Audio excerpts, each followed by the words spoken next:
Hi, my name is Abena Boateng Knight, and I'm an attending in the Division of Hospital Medicine in the Department of Pediatrics. And I also serve as the director of the Advanced Pediatric Clerkship for the School of Medicine. So when I was a young child, my mother worked full-time as an accountant. And so she spent her weekends cooking meals so that we would have something to eat during the week. And so she would always take us to the supermarket, and every Saturday morning I was allowed to ring up all of the items instead of the cashier. And so I grew up thinking that I wanted to be a supermarket cashier. And my parents never really batted an eye when I said that I wanted to do this. Their big thing was that they always wanted me to get an education. So this was what I wanted to do until the age of 10 when I became ill. And so I went through a lot of testing, and finally on New Year's Day in 1992, I was diagnosed with systemic lupus. And so the next 8 to 10 years of my life were spent in a lot of hospitals and doctors' offices. And I was really lucky that I had a children's hospital and physicians that could take care of me. But as I went through various treatments, I felt like there wasn't a lot of people that looked like me.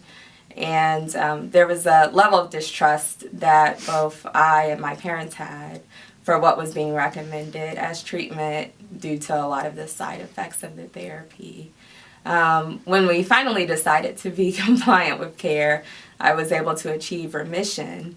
But as I was going through all of this, I started to think, what if there were people that looked like me who were taking care of me? Would this have changed how my family and I interacted with the healthcare system? And, maybe one day I could be the person that other children see when they come to the hospital and feel as if that they could relate to me on a personal level. So I went through, high school and college, and I did like the sciences, and decided to be a physician. And when I came out here to Seattle Children's Hospital to interview for residency, I finally felt like that I had the family who would see me and who would attempt to relate to me. I felt as if this is an institution that really makes an effort to get to know their patients. They really make an effort to connect with their patients, no matter what their background may be.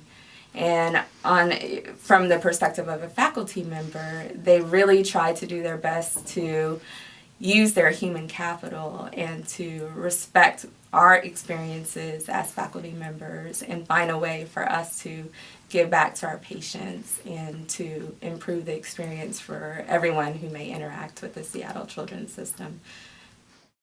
I grew up in Houston, Texas, in a very urban environment, and my background is pretty unique, I believe.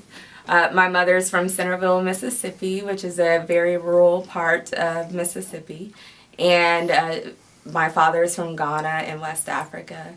And the one thing that was a big part of my growing up was that education is key and very important.